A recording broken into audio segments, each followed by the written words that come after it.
जो कहा जाता है ना कि सब गंदा है, लेकिन चुनावी धंधा है ये।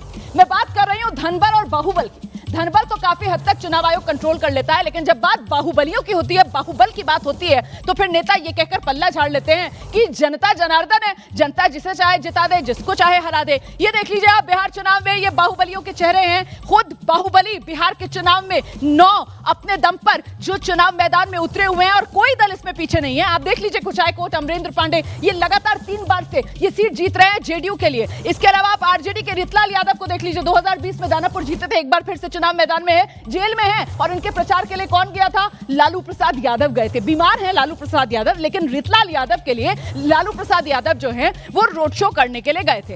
अब ये कुछ और मैं चेहरे आपको दिखा रही हूं, और ये चेहरे इसलिए महत्वपूर्ण हो जाते हैं क्योंकि ये खुद तो बाहुबली नहीं है, लेकिन ये बाहुबलियों का परिवार है, ये बाहुबलियों के रिश्तेदार हैं। इसमें सबसे बड़ा नाम मोकामा वीणा देवी का आप देख रहे हैं, सूरजभान सिंह की पत्नी है। सूरजभान सिंह खुद 2000 में यहां मोकामा से विधायक रहे हैं, और इस बार आनंद सिंह के सामने वीणा देवी ही चुनाव मैदान में हैं। इस बार मोकामा लगातार सुर्खियों में बना रहा, क्योंकि जिस तरीके से बीच चुनाव में दुलार चंद यादव की हत्या होती है और उसी हत्या के आरोप में जेडीयू के उम्मीदवार गिरफ्तार किए जाते हैं, उसके बाद ये मामला सियासी तौर पर गर्माता है। कुछ और चेहरे आप देख रहे हैं, इसमें वारसलीगंज नवादा की ये सीट है, इस पर अरुणा देवी बीजेपी के लिए लगातार कमल खिला रही हैं, और इस बार बाहुबली अशोक महतो की पत्नी अनीता महतो, जो लोकसभा चुनाव तो हार गई थी, वो चुनाव मैदान में है यहाँ पर अरुणा देवी के सामने। जरा बाहुबलियों पर ही बात कर ले सर। गंदा है पर चुनावी धंधा है, और इस चुनावी धंधे में सभी दल, वो कहते हैं ना राजनीतिक हमाम में, एक जैसी अवस्था में।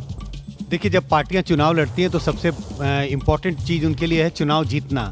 तो वो इन उम्मीदवारों को लेके आते हैं जो चुनाव जीत सकें, चाहे वो धनबल का इस्तेमाल करें या बाहुबलियों का इस्तेमाल करें। यही वजह है कि आपको तमाम पार्टियों के द्वारा ये बाहुबली उतारे जाते हैं। और आपने जिस बात का जिक्र किया कि हमाम में सब नंगे हैं, सारी पार्टियों में आपको मिलेंगे, कमोबेश, किसी में कुछ ज़्यादा, किसी में कुछ कम।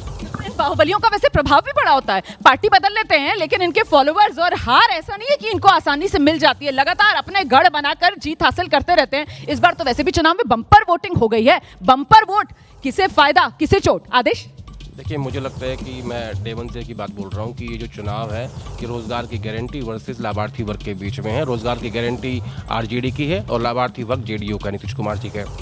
तो अब मुझे देखना है कि ये जो 75 लाख एक्स्ट्रा वोट हुआ है ये किसके हिस्से में गया? क्या ये एक मुश्त होगा? नहीं, 75 लाख एक्स्ट्रा वोट 2020 के मुकाबले, इसके मुकाबले में हालांकि परसेंटेज बढ़ा है, लेकिन जो एक्स्ट्रा वोट हुआ है ये मुझे लगता है कि ये इसको समझना बहुत महत्वपूर्ण है। तो मैं डे वन से की बात कह रहा हूँ कि भाई, आप कह रहे हैं रोजगार वर्सेस लाभार्थी। मैं आगे बढ़ जाती हूँ, मैं कहती हूँ चुनाव बिहारी 10,000, दोबारा से सुन लीजिए, चुनाव बिहारी 10,000, यही है 2025 बिहार चुनाव। एकदम यही कारण है कि जिस तरीके से महिलाओं का पिछले अपेक्षा 7% जो इलेक्शन कमीशन बता रहा है कि लगभग महिलाओं का वोट प्रतिशत बढ़ा है पिछले अपेक्षा का। जनता मालिक के जनादेश को स्वीकार करेंगे जी,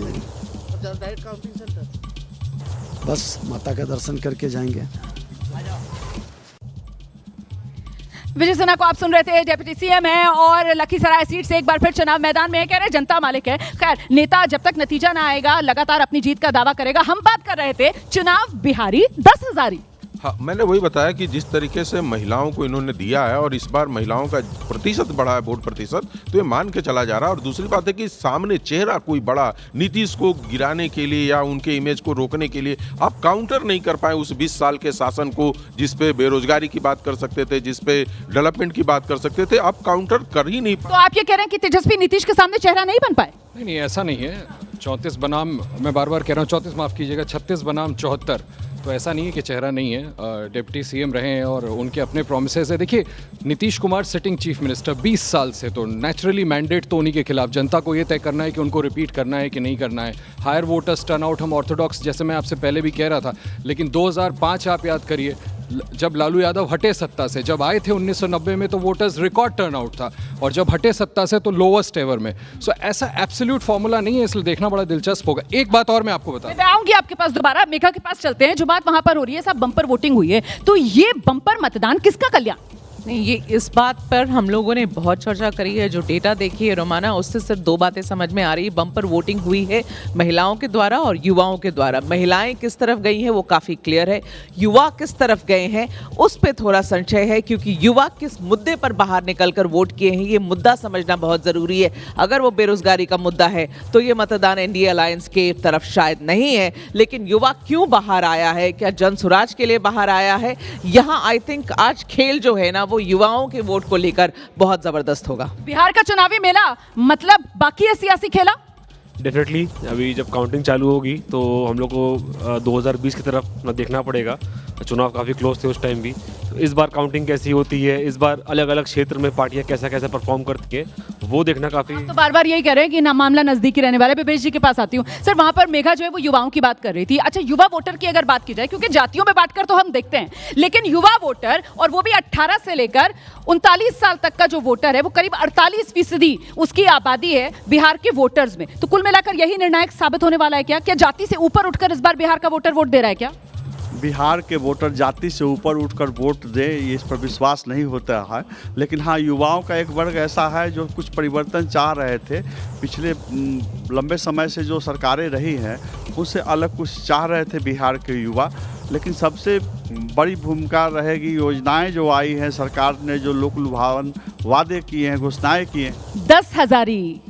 और एक बात पर हम लोग ध्यान नहीं देते हैं, जो गरीब तबके के लोग होते हैं, हम लोग दबंग जातियों की चर्चा कर लेते हैं, हम लोग राजपूत, भूमिहार, यादव, कुर्मी, कोयरी की चर्चा कर लेते हैं। जो छोटी छोटी जातियां हैं वो चुपचाप जाकर वोट डाल आई हैं, वो किनके फेवर में गई है उसी से रिजल्ट आएगा और चौंकाने वाला रिजल्ट रहेगा। तो ये चौंकाने वाला रिजल्ट, ये बदलाव का चुनाव है, ये विश्वास का चुनाव है? शुक्ला जी। देखिए, मुझे लगता है इस चुनाव में जिस तरीके की वोटिंग हुई है उसमें विश्वास कहीं ना कहीं वायदे को पछाड़ दिया है, क्योंकि वायदा और विश्वास के बीच में ही चुनाव है। और अभी तक जिन राज्यों में चुनाव हुआ वहाँ विश्वास जीता है, वायदा पिछड़ गया है। मध्य प्रदेश, महाराष्ट्र, झारखंड। तो सबसे मूल बात इसमें यह है कि अभी युवाओं की बात कर रहे थे, युवाओं को हमें एक साथ नहीं देखना चाहिए। मैं इस पर आऊंगी, युवाओं वाली बात पर आऊंगी, लेकिन क्योंकि वादे की बात हुई है और वादे जो हुए हैं वो विश्वास के सामने इससे नहीं टिक पा रहे हैं क्योंकि वादे हवाई हो गए। तेजस्वी यादव कहते हैं कि साहब हर घर को सरकारी नौकरी हम दे देंगे, जो कि फिजिबल नजर आता नहीं है। निश्चित रूप से जो तेजस्वी यादव ने वादे किए, और अगर ऐसी चीज़ हो रही है कि अगर महागठबंधन की हार हो रही है तो ये हमें मानना पड़ेगा कि उनके वादों में लोगों ने भरोसा नहीं किया। लेकिन जब आप वादे करते हैं उसकी हकीकत से कुछ ना कुछ सामंजस्य होना चाहिए। अगर तेजस्वी यादव ये वादा कर रहे थे कि हम बिहार के हर परिवार के एक व्यक्ति को सरकारी नौकरी देंगे, तो कई बार लोगों को लगता था आप बड़ी संख्या में लोगों को सरकारी नौकरी तो दे सकते हैं, लेकिन क्या ये संभव है कि हर परिवार के व्यक्ति को दें? तो उस पर लोगों को प्रश्न चिन्ह जरूर लगाया होगा। और इसी के लिए जब आपके दूसरे वादे होते हैं उस पर भी लोगों का भरोसा थोड़ा कम होने लगता है। बिल्कुल सही कह रहे हैं आप। इसीलिए कहा जा रहा है कि साहब विश्वास की जीत होगी या फिर बदलाव की जीत होगी, और बदलाव पर विश्वास क्या इसी वजह से नहीं हो पा रहा है क्योंकि जो वादों की भरमार हुई है उसमें हवाई वादे, ऐसा वोटर ने महसूस किया है। आज दिन मतदाता का है, मतदाता के मन की बात आज सामने आने वाली है। महज 50 मिनट का इंतजार बाकी और आपकी टेलीविजन स्क्रीन पर एबीपी न्यूज पर होगा वो पहला रुझान। #Bihar results on ABP. Social media पर भी आप लगातार हमारे साथ जुड़िए।